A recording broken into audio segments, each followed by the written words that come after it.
Hey guys, today in this video, I'll be telling you how to make your PC welcome you every time you turn your PC on. It can be a welcome message or anything you want your PC to say at startup. So let's get started. First of all, we need to open Notepad. Then copy this particular text here. And this text will be available to you in the description box as well. And in place of this type here, you can put anything that you want your PC to say.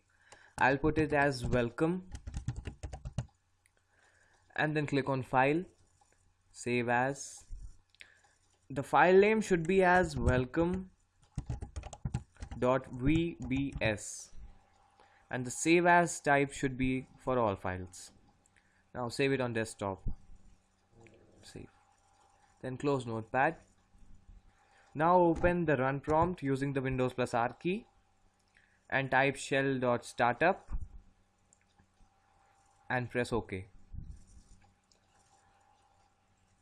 Now cut this particular thing and paste it inside this startup folder. That's all. Now whenever you restart your PC and every time you will get your welcome message, whatever you have typed in there, and your PC will say it as follows. Thank you, and please like, share and subscribe to my channel for more awesome videos.